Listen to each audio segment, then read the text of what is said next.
ያለ እናትነት ኦርቶዶክስ አትቀጥልም። ያለ እናትነት አገር አይቀጥልም። ያለ እናትነት ንግስና የለም። ያለ እናትነት ጵጵስና የለም። ያለ እናትነት ክህነት የለም። ያለ እናትነት ቤተክርስቲያን የለም። በነገራችን በስመ አብ ወወልድ ወመንፈስ ቅዱስ አሐዱ አምላክ። እናቶቼ በልዑል እግዚአብሔር ስም እንደምን ሰነበታችሁ? እንደምን ዋላችሁ? አሜን። የአምላካችን ስሙ የተመሰገነ ይሁን። የመጀመሪያው ትምህርት ሰሎሞን ሲራክ ነው ማለት ነው። እንደዚህ ነው ልጆቻችሁ መጀመሪያ የተማሩ? እንደዚህ ነው አይደለማ? የመጀመሪያው ልጆቻችን የተማሩ ኤቢሲዲ ሚል ነው የተማሩ አይደለ? ይሄንን አይደለም ግን የመጀመሪያው ትምህርት ይሄ ነው። ከዚህ ተነስቶ ወደዚያ ሲሄድ ውጤታማ እንሆናለን። በዚህ ውስጥ የምናያቸው ነገሮች አሉ። እኒያ ነገሮች የተፈጠሩ መነሳት ካለብን ስላልተነሳን ነው። አዎ አንረሳም፣ እሱን አብረን ዘን ነው የምንሄድ። ግን የሚቀድም ነበረና ያልቀደመም የእናቶች ሚና በልጆች አስተዳደግ ከቤተ መቅደስ ከቤተ መንግስት ትናንትናና ዛሬ ይሄንን ዞ የሚሄድ ነው። ብዙ ጊዜ እናቶቻችን የሚታሰብ በቤት ውስጥ ነው አይደለም? ከዚያ ውጭ አይታሰብም። እርግጥ ቤትም ቢሆን ሴት የሌለበት ቤት እና ነፍስ የተለየው አስከሬን አንድ ነው። ሴት የሌለበት ቤት ነፍስ የተለየው አስከሬን አንድ ነው። በዚህ ነው የምንረዳው። ግን እንዲህ አይደለም። በመንፈሳዊውም በስጋዊውም በየትኛው ከዓለም እስከ ኢትዮጵያ ሴት የሌለችበት ነገር አስከሬን ሆኖ ነው የምናገኘው። በታሪክ እናያለን። ግን ትናንትናና ዛሬን ስለምናይ ትናንት የእናቶቻችን ህይወትና የኛ የሚለውን እዚሁ ላይ እየመዘነ እንሄዳለን እንጂ ከቤት ጋር ብቻ የሚያያዝ አይደለም። የእናቶቻችን ህይወት በጣም ሩቅ ነው። በባለፈው ታስታውሱ ከሆነ የነበራችሁ ስለ ኦርቶዶክሳዊ ቤተሰብ አይተናል አይደለም? ስለ ኦርቶዶክሳዊ ቤተሰብ ኦርቶዶክስ ማለት ነው። ለምሳሌ አሁን ብዙ ሰው ከዚህ ወላጅ ይጠይቃለውና ኦርቶዶክስ ሃይማኖታችሁ ምንድነው ስል ኦርቶዶክስ ይላል። እርግጥ ኦርቶዶክስ ብቻ መባል የለበትም። ኦርቶዶክስ ተዋህዶ ነው መጠሪያችን የኛ። ኦርቶዶክስ ማለት ነው ተዋህዶ ማለት ነው ስንል አንመልስም። ኦርቶዶክስ ማለት ዶክስ የሚል ከሁለት ቃል የተያዘ ነው። ኦርቶ ማለት ቀጥተኛ፣ ዶክስ ማለት ሃይማኖት። ወደ ግስ ሲመጣ ርትዕት ሃይማኖት፣ ወደ አማርኛ ሲመጣ የቀና ሃይማኖት ማለት ነው። የቀና ሃይማኖት፣ የተስተካከለ ሃይማኖት፣ ቅን ሃይማኖት። ኦርቶዶክስ ማለት እውነተኛ አምልኮ፣ እውነተኛ አስተምሮ ማለት ነው። ኦርቶዶክስ ማለት ህይወት ነው። ኦርቶዶክስ ማለት መንፈስ ረቂቅ ነው። ኦርቶዶክስ ማለት ህይወት ነው። ኦርቶዶክስ ማለት የማይለዋወጥ ቀዳማዊነት ያለው ነው። ኦርቶዶክስ ማለት የማይለዋወጥ ቀዳማዊነት ያለው ነው። ምክንያቱም ከማይለወጠውና እኔ አልለወጥም ብሎ አምላካችን እግዚአብሔር እንደነገረን ከማይለወጠው ከእግዚአብሔር የተገኘ ስለሆነ እግዚአብሔር ደግሞ ቅድምና ስለሌለው ዓለማትን ያስገኛል እንጂ እሱን ያስገኘው ነገር ስለሌለ፣ ስለዚህ እግዚአብሔር ዘላለማዊ እንደመሆኑ መጠን ኦርቶዶክሳዊም እንደሱ ዘላለማዊ ነው ማለት ነው። ቅድምና ያለው ነው፣ የማይለዋወጥ ነው። ኦርቶዶክሳዊነትን ስናነሳ ወደኛ አሁን ኦርቶዶክስ መጣሪው ነው። እኛ ደግሞ ኦርቶዶክሳውያን እንባላለን አይደል? ወይም ኦርቶዶክስ ነኝ ይላል አንድ ሰው። ኦርቶዶክስ ነኝ ሲል እውነተኛ ነኝ፣ ቀጥተኛ ነኝ እያለ ነው። ዘላለማዊ ነኝ። ምክንያቱም በስጋው የሆነ ሊገደብ ይችላል፣ ኋላ ዙሮ ይነሳል። በነፍሱ ደግሞ የማትሞት ዘላለማዊ የሆነች ባህሪ ያለንና ኦርቶዶክሳዊ ነኝ ሲል አንድ ሰው ዘላለማዊ ነኝ እያለ ነው። የሚሰራም ለዘላለማዊ ነገር ነው። ለጊዜያዊው ሳይሆን ለዘላለማዊ ነገር፣ ለምድራዊው ሳይሆን ለሰማያዊው፣ ለሚቀር ሳይሆን ለማይቀር ኦርቶዶክሳዊነት። ምክንያቱም ሰው በተፈጥሮ መጀመሪያ ሀገሩ በሰማይ ነው አይደለም? ኋላ በኃጢአት ምክንያት ነው ወደዚህ ዓለም በስደት የመጣንና ኦርቶዶክሳዊነት ዘላለማዊነት ቅድምና ያለው የማይለዋወጥ ኦርቶዶክስ ቃሉ የማይለወጥ ኦርቶዶክሳዊነት በነገራችን ላይ ንስርነት ነው። ኦርቶዶክሳዊነት ንስር በባለፈው አንስተናል። እንደ መግቢያ ነው የምናነሳ። ንስር ችግር ሲመጣ ከችግር በታች ሆኖ ችግሩን አይጋፈጥም። ከችግር በላይ ሆኖ ችግሩን ያሳልፈዋል። ለምሳሌ ንስር ዝናብ ሲጥል እንደሌሎቹ አዕዋፋት አራዊት እንደኛ ቤት ፍለጋ አይሄድም። ከዝናቡ በላይ ከደመና በላይ ወጥቶ ዝናቡ ካለፈ በኋላ ይወርዳል። ኦርቶዶክሳዊነት እንዲህ ነው። ከችግር በታች ሆኖ ችግሮቹ የሚፈራረቁበት ሳይሆን ከችግር በላይ ሆኖ ችግሮችን የሚያሳልፍ። ይሄ ማለት በራሱ በልጆቹ በተለያየ ነገር ነውና ኦርቶዶክሳዊነት ባጭሩ እንደዚህ ነው። የሴቶች ሚና ቅድም እንዳነሳ ነው ከምድር እስከ ሰማይ ነው እንጂ በቤት ብቻ አይደለም። ከምድር እስከ ሰማይ ይደርሳል። ከቤተ መቅደስ ከቤተ ንጉስ ነው። ከአቃቢነት እስከ ንግስትነት፣ ከዓለም እስከ ገዳም፣ ከሜዳ እስከ ጓዳ፣ ከድንግልና እስከ እናትነት እዚያ በዓለምም በኢትዮጵያም ነው። ለምሳሌ ከምድር እስከ ሰማይ እመቤታችንን ብናነሳ ከምድር እስከ ሰማይ ነው አይደለ ክብሯ። እሷን መነሻ ብናደርግ የሰማዩ ወደ ምድር እንዲወርድ እኛ ደግሞ ከምድር የነበርነው ሰው ወደ ላይ እንድንወጣ ምክንያት ሆናለች እመቤታችን። ስለዚህ ሴትነት በምድር የሚገደብ ሳይሆን ከምድር እስከ ሰማይ የሚደርስ ተጽዕኖ መፍጠር የሚችል ለዓለም የሚጠቅም እሳቤና መድኃኒት ያለው ነው ኦርቶዶክሳዊነት። ከቤተ መቅደስ ከቤት ብቻ ሳይሆን እስከ ቤተ መቅደስ ድረስ ለምሳሌ የሚወልዷቸው ልጆች ጳጳሳት ይሆናሉ፣ ካህናት ይሆናሉ። እነሱም በቅድስና ገድል ይጻፍላቸዋል፣ ጽላት ይቀረጽላቸዋል። ስለዚህ ሴትነት ሰው እንደሚለው አሁን አንዳንድ ብሂል አለ። ሴት ብታውቅ በምን ያልቅም የምታውቁት አለ። የተሳሳተ አባባል ነው ማለት ነው። እሱ የምናየው ከቤት እስከ ቤተ መቅደስ ድረስ ከቤተ ንጉስ ድረስ ነው። እንዴት እንደሆነ ወደፊት እናየዋለን። አሁን ከአቃቢነት እስከ ንግስነት እስከ ንግስትነት አቃቢ አሁን በየቤተክርስቲያኑ የምናያቸው ሴቶች ናቸው።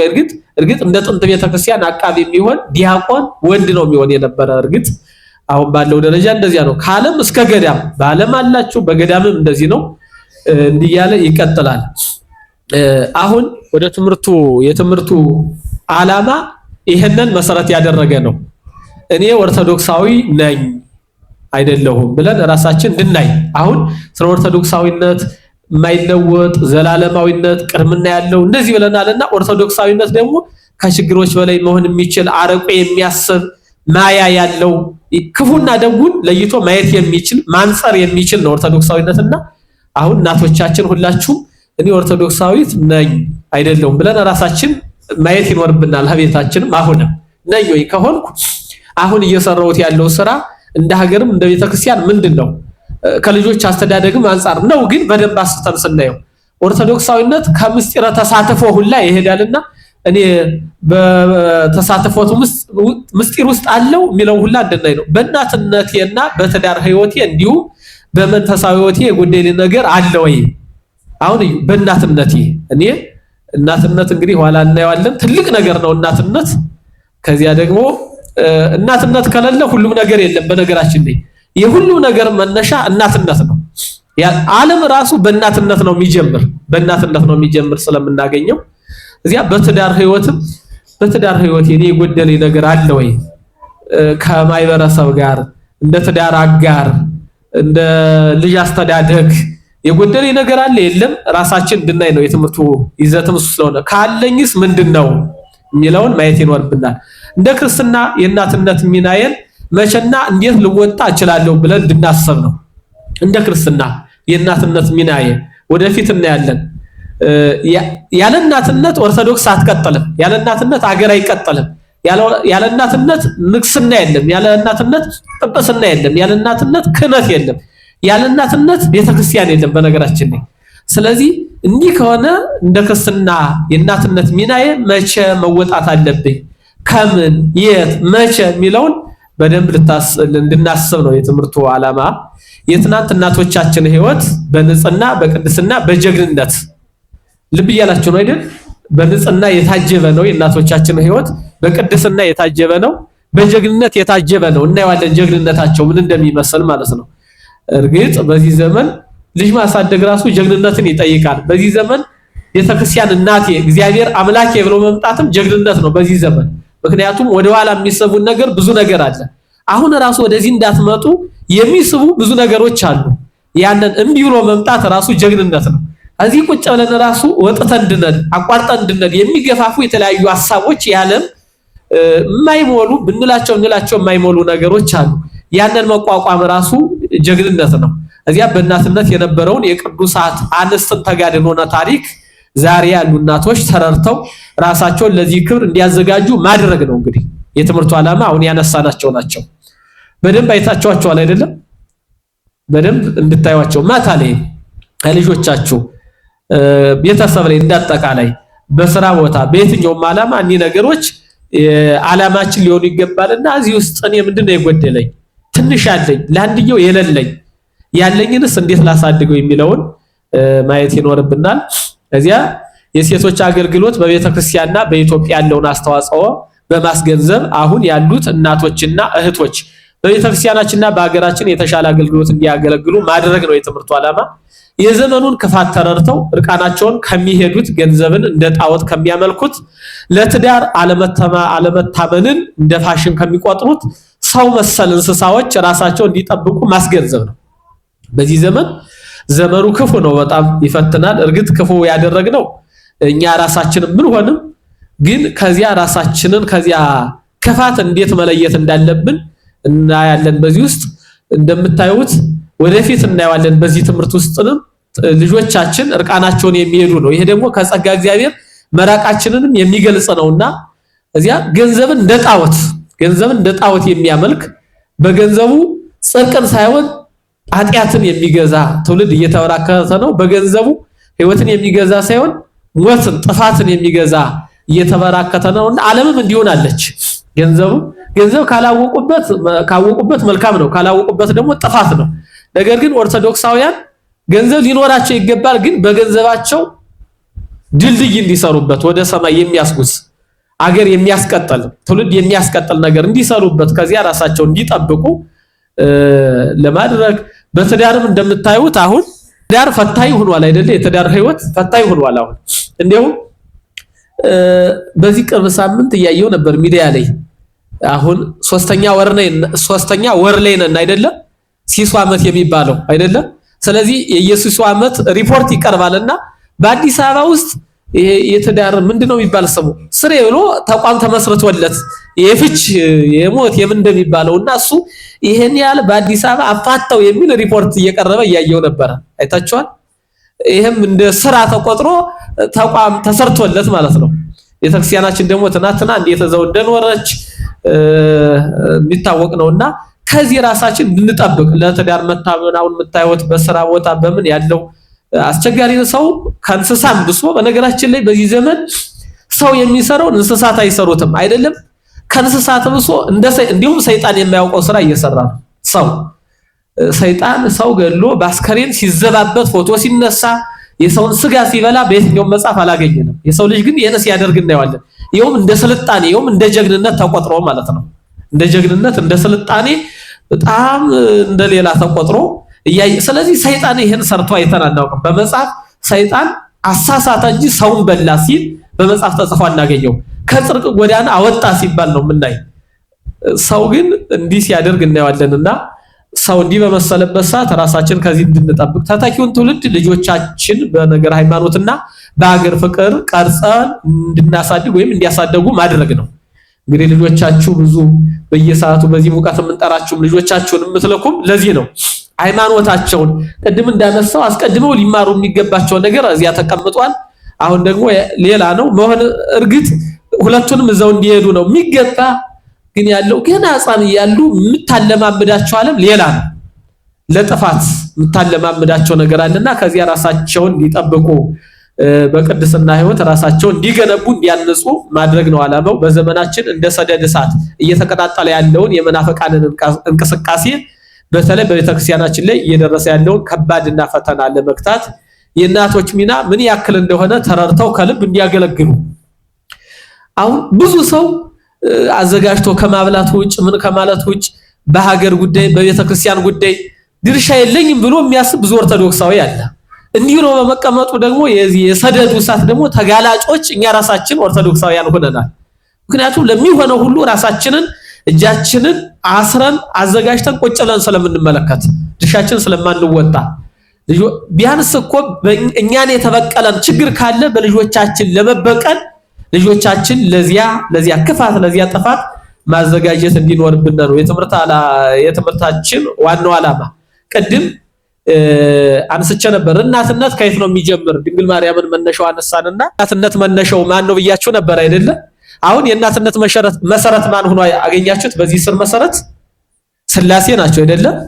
መሰረተ የእናትነት መሰረት ማለት ነው። የእናትነት መሰረት ሥላሴ ናቸው። ነገራችን ላይ ለምሳሌ እናትነት እናትነት ምን ማለት ነው? እናትነት ምን ማለት ነው እጠይቃለሁ። ምን ማለት ነው? መልሳልኛለች። አስገኝነት እያለችኝ ነው። ወላጅነት ነው አይደል ያልሽ? ራስን ተኪነት እያለች እየመለሰች ነው። አስገኝነት ነው። ስለዚህ ይሄንን ዓለም ያስገኙ ማን ናቸው? ሥላሴ ናቸው አይደል? ይሄንን ዓለም ያስገኙ ልጅ ከእናቱ ባህሪ እንዲገኝ ይህም ዓለም ከሥላሴ ባህሪ ተገኝቷል። ልጅ ከእናት ባህሪ ነው አይደል የሚገኝ? ከእናት ደም ከአባት ዘር ተከፍሎ ያንን ክርስቶስ በኪነ ጥበቡ ጠብቆ እንዲወለድ ያደርገዋልና እናትነት አስገኝነት ከሆነ ያለማት አስገኝነት የእናት አስገኝ ደግሞ ማናቸው ማለት ነው? ሥላሴ ናቸው ማለት ነው። መጽሐፍ ይነግረናል። አንተ አቡነ ወአንተ እምነ፣ አንተ አባታችን ነህ፣ አንተ እናታችን ነህ ይላል ኢሳይያስ። ስለዚህ አባታችንም እናታችንም የሁላችን እግዚአብሔር ነው አስገኛችን። እኛ ወላጅ ነን። ብዙ ሰው አንድ ሁለት ፈጥር ያለው አልፈጠርክም ሲል ሰው ትሰሙታላችሁ አይደል? ሰው ግን ሰው ይፈጥራል እንዴ? ፍጥረት የእግዚአብሔር ነው። ሰው መውለድ ነው። መውለድና መፍጠር ልዩነት አላቸው። አንድ ሁለት ሶስት አልፈጠርክም፣ ሁለት ፈጥር ያለው አንድ ፈጥር ያለው ይላል። አስገኝ እግዚአብሔር ነው፣ ፈጣሪ እግዚአብሔር ነው። እኛ መውለድ ነው። ልዩነት አለው። ስለዚህ አምላካችን እግዚአብሔር የሁላችንም እናትና አባት የሁላችንም ማስገኝ እርሱ እንደሆነ ይነግረናል። እናት ለልጇ የሚያሸውን አስባ እንድታቀርብ ሥላሴም ለፍጥረት ሁሉ የሚያስፈልገው ሁሉ አስቀድመው ያዘጋጁለታል፣ ይሰጡታል። እንግዲህ እናንተ የሚያስፈልገውን አሁን ታደርጋላችሁ አይደለም? ያንን የምታደርጉት ራሱ ከራሳችሁ ያገኛችሁት ሳይሆን ራሱ ከእግዚአብሔር ያገኛችሁት ነው። ጡት ራሱ እኮ ያስገኘ እግዚአብሔር ነው። እሱ ብቻ አይደለም፣ በማህፀን እያለ ልጁ በትብት የሚመገበውን በኪነ ጥበቡ እኛ አሁን በዚህ ጊዜ ይሄን ምን ይውሰድ ምን ያድርግ የምናውቀው ነገር አለ? በማህፀን ይተኛ ይንቃ ወደዚህ ይዘቅዘቅ ይቃና የምናውቀው ነገር አለ? የለም። ይሄን ሁሉ የሚሰጥና የሚጠብቅ ግን እግዚአብሔር ነው። እንዲሁም እኮ አስቡ እናቶቻችን አሁን በማህፀናችን ልጅ ዘን እያለ ጠላን እንጠጣለን አይደለም? አረቂ እንጠጣለን፣ አብዝተን እንበላለን። ያ የበላነው ተጭኖት እንዳይሞት የጠጣነው አንዝዞት እንዳይሞት የሚጠብቅ ማን ነው? እርሱ እግዚአብሔር። እርሱ ነው የሚጠብቅ። ያ ብዙ እኮ ነፍሰ ጡር ሆናችሁ ተገቢ ያልሆነው ሰው እናንተ አይደላችሁም እንጂ እኮ ከሚገባው በላይ በልቶ የሚያውቅ ሰው አለ፣ ሌላ ሰው ማለት ነው። ነፍሰ ጡር ሆኖ ግን ያ ራሱ እንዳይጫነው አድርጎ እግዚአብሔር ይጠብቀዋል። እንዴ ከሚገባው በላይ ነፍሰ ጡር ሆነው ይሄ አረቂውን ጠላውን ውስኪ የሚባለውን ጠጥተው የሚያውቋል። ወደ ሌላ ከተማ ነው፣ ወደዚህ የለም እንጂ ያ ራሱ አንዝዞት እንዳይገል ያደረገ ማን ነው? እግዚአብሔር። በማይጸነ ራሱ የሚያስፈልገውን ለሱ የሚሆነውን አረቂ እንኳን ለሱ ይቅርና ለኛ ራሱ የሚገባን የበላ ነው። ስንት ጅማት ነው ያለን? በነገራችን ላይ ስንት ጅማት ነው ያላችሁ እናቶች? ስንት ነው ያላችሁ? 333 ነው። የወንድ 666 ነው።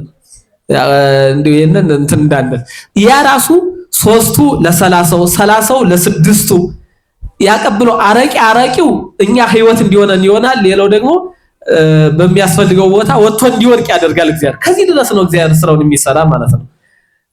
ስለዚህ ወመስከሰ የኩሉ ዘስጋ ኪያ ከመጋቢ ወኪያ ከረዳይ ይላል ኪዳን ራሱ። ሁሉን የምትመግብ ስጋን ሁሉ የምትመግብ አንተ ሁሉን የምትጠብቅ አንተ የሁሉ ረዳት ብሎ ይገልጸዋል።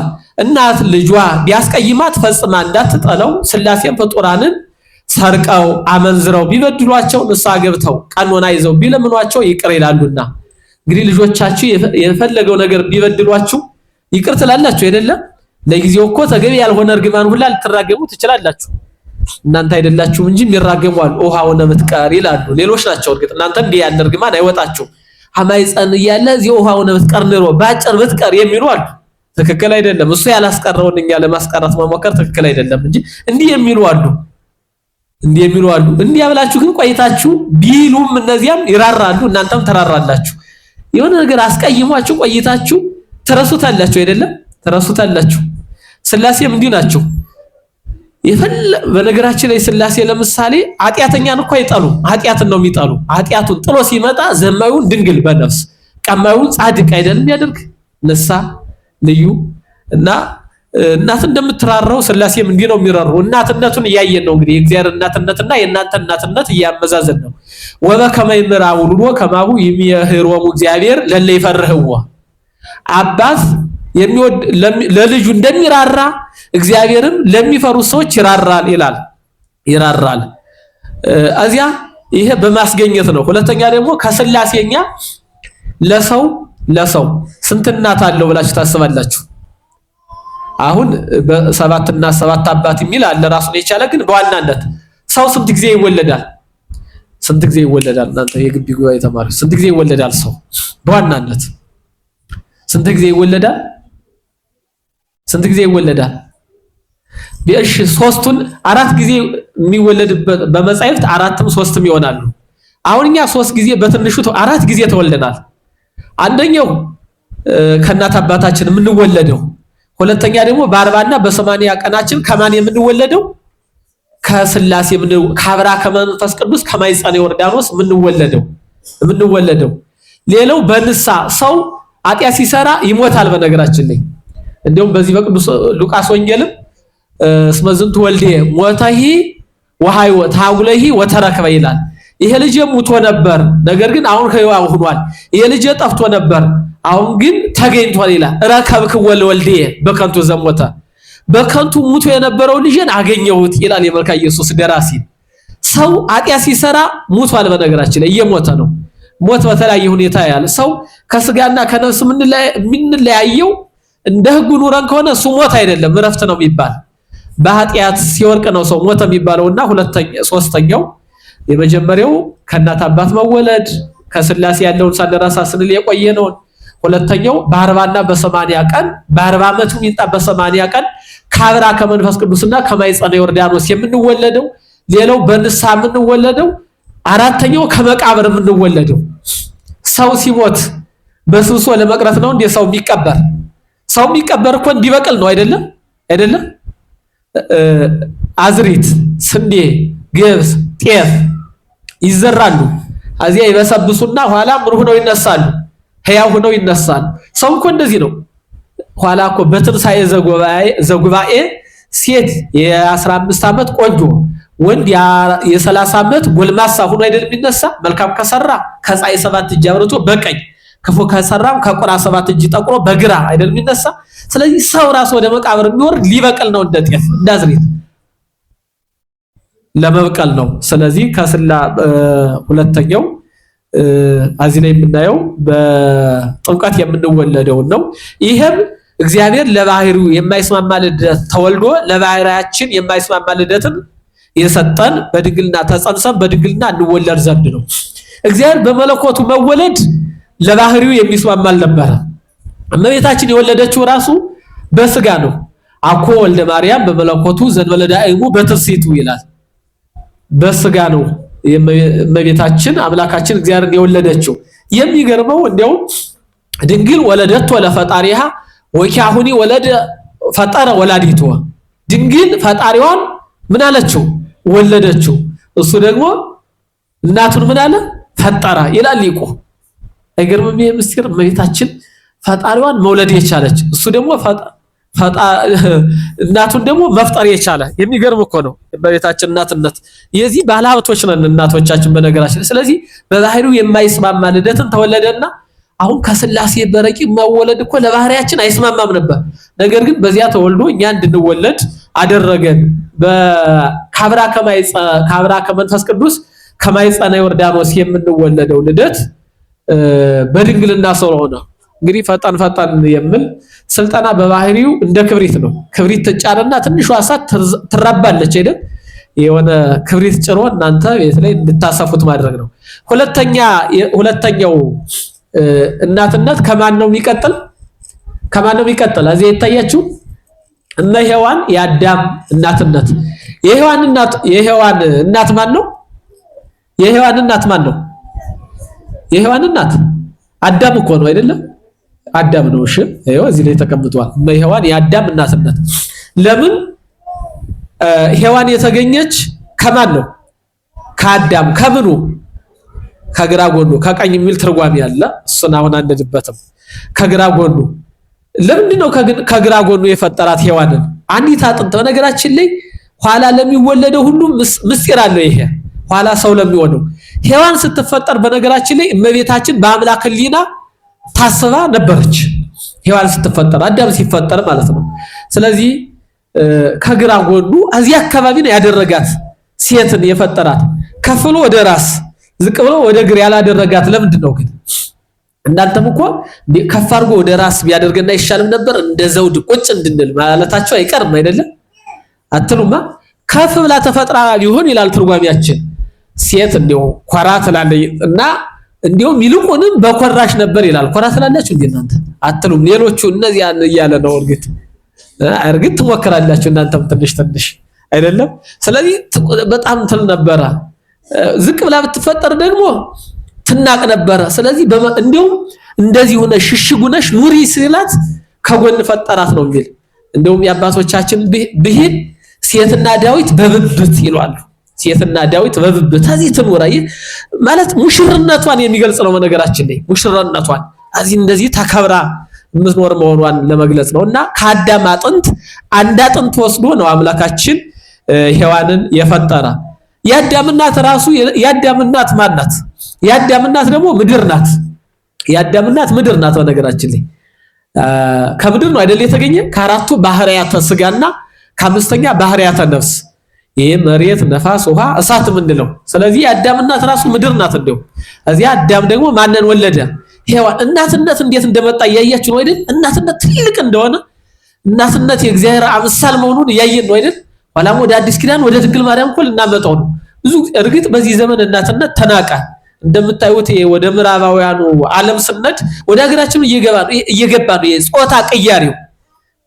አሁን ዘር መቀበል አያስፈልገኝም ዘር አቀባይ ነው መሆን ብሎ ተፈልፍሎ ይወጣና የወንዱ ተፈልፍሎ ቅያሬ ወደ ምዕራባዊው ይሄ መጥቷል።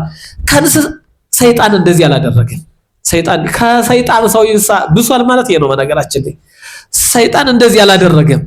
ወደ ምዕራባውያኑ ስትሉ እንዲያውም ቅርብ ቀን አንስቸላችሁ ነበረ። የፈረንሳዩ ጠቅላይ ሚኒስቴር ወይም ፕሬዝዳንት ማን ነው ስሙ? ይችንማ ታውቃላችሁ። ችሎት ማን ነው? የማክሮ አማኑኤል ነው ምናምን ይባል ብቻ ከፕሌን ሲወርድ ቀጥታ በጥፊ ስትመታው አላያችሁም? ሌላ ሀገር ቆይቶ ሲመለስ እና ሀገሪቱ የለም ሴት አይደለችም ትመርመርልን ብለው ጥያቄ ሲያቀርቡ በቃ ለማወቅ ራሱ ተቸግሯል እኮ ዓለም ሴትና ወንዱን ማለት ነው። በባለፈው ስልጠና የምናየው እንደነበረ እናትነት እግዚአብሔርን መምሰል ነው። ግን ትውልዱ ከዚህ ወጥቷል። ሰይጣን ሰርቶ የማያውቀውና በዚህ የምናየው እናትነት ሔዋን የአዳም እናትነት ዋለ ህያው ከምድር አፈር አበጀው ቅድም ስላችሁ የነበረው የአዳም እናት ምድር መሆኗን ንገሮቱ ቢጻ ዘትረድዋ አያችሁ የምትረዳው ጓደኛ እንፍጠርለት። ስለዚህ ሴት ለባሏ ምንድናት ማለት ነው? ረዳት ሆናት ማለት ነው። በጎደለው ሁሉ የምታግዘው ጎደሎውን የምትሞላ ናት ማለት ነው። እንደ ሀገርም እንደ ቤተሰብም ሴት ጎደሎ ሞሊታ ናት። ያለ ሴት የሚሆን ነገር የለም ማለት ነው። ብቻውም ቢሆን አዳም አይሆንለትም ነበረ። እንዲሁም በዘፍጥረት ምዕራፍ 2 ቁጥር 18 ላይ ወንድ ያለ ሴት ሴትም ያለ ወንድ አይሆንም ተብሎ ተጽፏል። ወንድ ያለ ሴት ሴትም ያለ ወንድ አይሆንም ተብሎ ተጽፏል።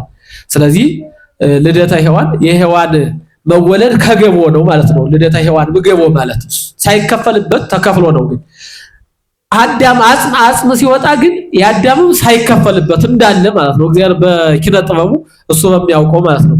የአማናዊት ሔዋን አንጻር ደግሞ ማናት ካላችሁ እመቤታችን ቅድስት ድንግል ማርያም ዳግማዊት ሔዋን። ያቺ እርግጥ ሔዋን ለብዙዎቹ ሞትን አምጥታለች። ዳግማዊት ሔዋን ድንግል ማርያም ግን ለሁላችን ሕይወትን ወልዳ ሕይወትን አስገኝታለች ድንግል ማርያም። ስለዚህ የእሱ አንጻር ድንግል ማርያም ናት። እንደ ሊቅ ልደት በማያልቅ ተከፍሎ መወለድ። ይሄ ማለት ለምሳሌ ከኔ የሚማሩ ልጆች አሉ። እንደ ሊቅ ልደት ማለት ከኔ አሁን የተለያየ ነገር ይማራሉ። አሁን ለምሳሌ ከአጥንቱ ሔዋንን ሲወስድ ከአዳም የተቀነሰ አጥንት እንደሌለ ሁሉ ለምሳሌ ከኔ እስካሁን የተማሩ ተማሪዎች አሉ። ዜማ የተማሩ አሉ፣ ዳዊት የተማሩ አሉ። ከኔ ያለውን ግን ወስደው ሳይሆን ቀንሰው ሳይሆን የኔ እንዳለ ሌላ መከፈል ነው። አሁን ለምሳሌ ብዙ ሰው የዘወትር ጸሎት ተምሯል፣ ዳዊት ተምሯል፣ ውዳሴ ማርያም ተምሯል፣ የተለያየ ዜማ ብዙ ነገር ተምረዋል። ከኔ ያለውን ግን ወስደው ነው የተማሩ። ከኔ ያለውን ወስደዋል፣ ግን ከኔ ያለውን ወስደው ሳይሆን የኔ እንዳለ ማለት ነው።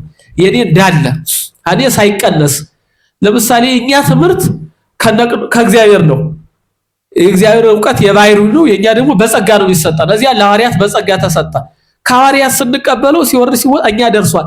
ከነሱ እንዳለ ነው ቀጥታ የተቀበልነው እንጂ ሳይኖር አይደለም ማለት ነው። በብሉይ ኪዳን እንግዲህ የሴቶችን እናትነት እንዲካየን ሴቶች በብሉይ ኪዳን ምን አይነት ጀግንነት ምን ስራ እንደሰሩ እንዴት ለሀገር ለቤተክርስቲያን የሚጠቅም የሚያኮራ ስራ እንደሰሩ እናያለን። ብዙ ሴቶች በነብይነት በንግስትነት ህዝባቸውን የመሩና ያስተዳደሩ አሉ። ለምሳሌ ከሔዋን ጀምሮ ብዙ መሪዎች ነበሩ። ሔዋን እኮ ንግስት ናት። ለዚህ ነው እኮ ዲያብሎስ ዶ ሰላም ለኪ ሔዋን ንግስተ ሰማይ ወምድር ያላት። ሔዋን ግን የሰማይ ንግስት አልነበረችም፣ የምድር ንግስት ነበረች። አዳም የሰማይና የምድር ንጉስ ሲባል ተቃወመ። እኔ ምድር እንጂ የሰማይ አይደለሁም ብሎ ሔዋን ሰቃ ተቀበለች። እዚያ ሞት በዚህ ምክንያት ሰይጣን በዚህ ምክንያት ገባ። ሁላችንም ሞት መጣ ማለት ነው እንጂ በፈጠረው ፍጥረት ሁሉ አዳምን አንግሶታል። አራዊት እንስሳትን ሳይቀር ወደ አዳም ልኳቸዋል። ስም ያወጣ እኮ አሁን ለምናያቸው ፍጥረታት በሙሉ አዳም ነው። ዘፈቀደ ይብላይክሙ ወዘፈቀደ ይጻንክሙ ወዘፈቀደ ይህልብክሙ ብሎ እንዲሁ የፈቀደውን አልቦ ይጠጣችሁ፣ የፈቀደውን ይጫነው፣ የፈቀደውን አርዶ ይብላችሁ ተብሎ እንዲሁም ተሰጥቶናል። እዚያ ደው ሲጠይቁት ምን አጠች የገነት እጽዋት እኮ ገና ቆረጫው ሲመለስ ወዲያው ነው የሚተካ እንዴ ራሱ ጣይሙ የመንፈቅ ወዳናዱ ይሸታል። ቅጠሉ 12 ክንድ 15 ክንድ ነው ማዘው። ይሄንን ምን አሳጥቶኝ እበላለሁ ብሎ ነው የመለሰ እንጂ ሔዋን የመጀመሪያዋ ያለው ንግስት ናት። ስለዚህ ንግስና በሴቶች ከመጀመሪያው ፍጥረት ይጀምራል ማለት ነው። እዚያ የኖህ ሚስት እነ ርብቃን እነ ሳራን ታስታውሱ የሰማችሁ ነው አይደለም? ሳራ ብዙ ጊዜ ሳራ የአብርሃም ጋብቻ ያድርግልን ይባላል። ታሪኳን ግን በደንብ ታወጡታላችሁ ታወርዱታላችሁ። እንዴት ደግ እንዴት ረቂቅ እንደሆነች የሚገርመው ከዘመድህ ከሀገርህ ከወገንህ ተለይተህ ወደማታወቀው ሀገር ሂድ ሲባል እናቶች አስቡ። አሁን እናንተ እዚህ የምታውቁት ሀገር ነው፣ ሁሉን ታውቁታላችሁ። ከዚያ ተለይታችሁ ባለቤታችሁ ሂዱ ተባለ። ምን ይሰማችኋል? አሁን ከዚህ ተቀምጣችሁ ወደ ሱዳን በረሃ ነው ባለቤታችሁ ሂድ የተባለ። እዚያ በረሃ እንዴት ይሄዳለሁ? ምንስ ይዘን ምን ልበላ? ልጆችስ የተለያየ ነገር አናነሳም? አብርሃም እንዲህ ሲባል ግን ሳራ ምንም አላለችም። ዝም ብላ ቋን ጠቅላ አብርሃም የተከተለችው። ሲማረክ አብራ ተሰደደች። የሚገርመው ደግሞ ስትጠራ አብርሃም ብላ ጠርተው በመጽሐፍ ቅዱስ አልተመዘገበም። ጌታዬ ስትጠራ እንዲህ ነበረ። እሱ ደግሞ ማን ይል ነበረ? እመቤቴ። አሁን ስም እኮ እንደዚህ ባንልም በገጠሩ ስም አይጠራም ነበር። አማዬ ቀድሞ አንተ ነበር የሚባል አንቺ ነበር የሚባል። አዚ እኮ ጎበዝ ናቸው። እንዲያውም ማን ነው ባለቤቷ? እናቴ ስሟ ባለቤቱ ታምር ቀጥታ ይሉታል። እሱ ግን እሱ አይሉትም። ማን ነው የሚሉት? ታምዬ ነው እንደዚህ ብቻ ስሙን ላይ ይቆራረጣል። አይሎች ግን የናንተ ነው። ግን የሌሎቹ ስሙን አሽቀባጠው እንደው በቃ አማረ ቅቤ ይጣፍጣል ሲጠሩ፣ ግን ከልብ ግን የለም አይደለም፣ ግን የለም አይተማመኑ። ብቻ እንደዚያ ነው። እማዬ ባለቤቷ ስም ማን ነው? እሱ ማን ያሉ አንተ ዋሲ ማን ብለው ነው የሚጠሩ? ዋሲሁን ሶስት ጨመሩበት። እንዲሁ ጨምረዋል። ዋሲ ሳይሉ መቅረተውት ደግ ነገር ነው። አንዳንድ ቀን ግን ወጣት እያሉ ዋስዬ መቼም አልሞከሩ ይሉ ነበር። እንደዚህ ችግር የለማ። የነሱ ግን የተለየ ነው። በጣም ይጣፍጥ ነበረ። እዚያ ከልብ ነበረ፣ ካፍ ብቻ አልነበረም። በነገራችን ላይ ከልብ በጣም እዚያ ስደት እንዴት እንደሄደች እናቶቻችን በመጽሐፍ ቅዱስ ግን በዚያ ስራቸው ተመዝግበው እናገኛቸዋለን። አጠቃላይ እነ ርብቃ አሁን መጽሐፍ ቅዱስ እናንተ አነቡ። እዚህ ላይ አልቆይም። እነ ራሄል ብቻ እንዴት ጀግኖችና ታላላቅ ሴቶች በመጽሐፍ ቅዱስ እንዴት እንደተመዘገቡ እንድታዩ ነው። ታውቋቸዋላችሁ። ሌሎችም በደግነትና በቅድስና በእናትነት በአገልግሎት ይታወቃሉ። የሙሴ እናት ዮካብድ ለምሳሌ ነብይት ነበረች። በጣም እኔ ከምትገርመኝ እናት ስትኖር ደግሞ የሙሴ እናት ዮካብድ ታስታውሳላችሁ ወይ? አወላለዱን መጀመሪያ እስራኤላውያን በሙሉ የሚወለድ ሁሉ ይሞት ተብሎ ተፈረደ። አዋላጆች እንዴት እንገላለን አሉና ተው ንጉሱ ተቆጣ። አይ የእስራኤላውያን ሴቶች እንዲህ አይደሉም እኛ ገና ሳንደርስ ይወልዳሉ ብለው መልስ መለሱ። ኋላምና ለሽ ሴቶቹን ታያቸው አያሸንፉንም፣ ወንድ ሲወለድ ግን ቀጥታ ወደ ውሃ ይጣላል። እዚያ ወንድ ሲወለድ በሙሉ ወደ ውሃ ተጣለ። በዚህ ሰዓት ማን ተወለደ? ሙሴ ተወለደ። የወካብዴ ሙሴ እናት አይደለች? ከዚያ ሲወለድ በብርሃን ተስሎበት ነው የተወለደ። አሁን አንዳንድ ጊዜ ወራን ተጠቅሎ እንደዚህ ተወለደ ይባላል አይደል? አሁን እንደዚያ የሱ ደግሞ በብርሃን ተጠቅሎ ነው የተወለደ። እዚህ እንንም እንዴት እንገለዋለን ብለው ለ3 ወር ደበቁት። ለ3 ወር ከ3 ወር በኋላ ሲያለቅስ ወንድና ሴት መሆኑ ይታወቃል አይደል? ስለፈሩ እንዳይገለው የሆነ ቀፎ ነገር ሰርተው ያንን ባደሮ ማር ለቅልቀው ውሃ ውስጥ ጣሉት። ሌት እናቱ እየተደበቀች እየሄደች እያጠባች ማለት ነው። እዚያ የፈርዖን እናት ለመታጠብ የሚሉ ጣዖት ልታመልክ ነጋዴ ወዳጅ ነበራት። ትርጓሚያችን ተቀምጧል። እንደሄደች ያንቀፎ ደንገጠሮቹ አዩትና አመጡት። ከዚያ በኋላ ስታዩ የሚያምር ልጅ ይስ የዕብራውያን ልጅ ነው ልጄ በሆነ ግን መቼ ልጄ ነው እንዳልል መቼ አርግዛ መቼ ወለደች ይባላል አለች። የፈርዖን ልጅ የንጉሱ ልጅ እኮ ናት። እዚያ አንድ ደንገጠሯ እግዚአብሔር በጥበቡ አይ እናንተ በቤተ መንግስት ስለምትኖሩ መውለዳችሁ እንጂ ማርገዛችሁ አይታወቅም ልጄ ነው በያሏት። ልጄ ነው ስትል ወዲያው ማርያም እህቱ በርቀት ትከታተል ነበር። እዚያ ሩጣ አለችና የምታጠባ ሴት ላምጣልሽ አለቻት። እህቱ እኮ ናት። እሺ አለቻት። ቀጥታ ምን ወሰደች? በተዘዋዋሪ ሳትታወቅ እናቱን ወሰደችላት። እዚያ ቀለብ እሰፍርልሻለሁ ስለዚህ የእንደ ልጅ ያሳድግልኝ ያለችና ለማን ሰጠች? ለእናቱ። አያችሁ ጥበብ እግዚአብሔር። እዚያ ሄደ። ስታጠባ ግን ከጡቱ ጋር እናንተ አሁን ከጡቱ ጋር ምን ትሰጡታላችሁ እናቶች? ምንድነው የምትሰጡት? አፈትፍት ጋር በስመ አብ ያላችሁ ነው የምታሳድጉት ወይስ ደግሞ ኤቢሲዲ ከዚህ አሻንጉሊት እንደዚህ? ብዙ ጊዜ ሌላው ሰው እንደዚህ ነው የሚያደርግ አይደለም? ሲወዲው እንደተወለደ ራሱ መጫወቻ አሻንጉሊት ይገዛለታል። ውሃ የሚተፋ ቦምብ ደግሞ ይገዛለታል። ቆይቶ እሳት የሚተፋው እንዲለማመድ አይደለም? እንደዚህ ያርጋል። የካብድ ግን ወዲያው እንዳመጣች እያሳደገችው አጦት ጋራ ምን ትለው ነበረ? አንተ በዚህ በቤተ መንግስት ብታድግ ኒ ከቆላፋን የተወለድክ አይደለም ሱባኤ የተቆጠረላቸው ትንቢት የተነገረላቸው ከእስራኤል ነው የተወለድክ እያለች የሀገር ፍቅር የወገን ፍቅር እያስተማረች አሳደገችው። ማንነት ህብራዊ ቋንቋ ዕብራይስጥ። አሁን ያ ቋንቋችን ግዕዝ አይደለ? አሁን ተቃዋሚዎቹ ትንሽ ብቅ ሊል ቢል እንዴት እንደተቃወሙ ታይታችሁ እዚህ መተው ግዕዝ እንዲማሩ እንደምታደርጉት ማለት እኮ ነው። ስለዚህ ወገኖችህ ደግሞ በራምሴ በጋምሴ በመከራ ውስጥ ይኖራሉ ብላስ ወገኖቹ በስቃይ መኖራቸው። አሁን ክርስቲያኖች አሁን በየቀኑ የክርስቲያኖች መከራ እንሰማለን፣ የሰዎች መከራ እንሰማለን። ልጅ እንደዚህ እየሆነ ነው ብላችሁ ሰማዕትነትን ታለማምዷቸው አላችሁ። ክርስቲያኖች እንዲየሆኑ ነው ብላችሁ ሰማዕትነትን የሀገርን መከራ የወገንን መከራ የሚነግራለን። ብቻ ለለቱ ሆዱ አይጉደል እንጂ ሁሉም ሰው እንደዚያ ነው። ብቻ አሁን ምክንያቱም ሌላ ቦታ የሚመጣው መከራ ነገኛ የሚደርሱላ አይመስለንም፣ ግን እየደረሰ እያየው ነው። እሷ ግን እያለች እያስተማረች አሳደገችው። እንዲያውም አንድ ቀን እኮ ፈርዖን ልጅ ብሎ ሲጠራው ያንተ ልጅ አይደለም ማለትና ፈርዖንን በጥፊ ተማታ ዚዋላ። ምክንያቱም ቀርጻ አሳድገዋለች።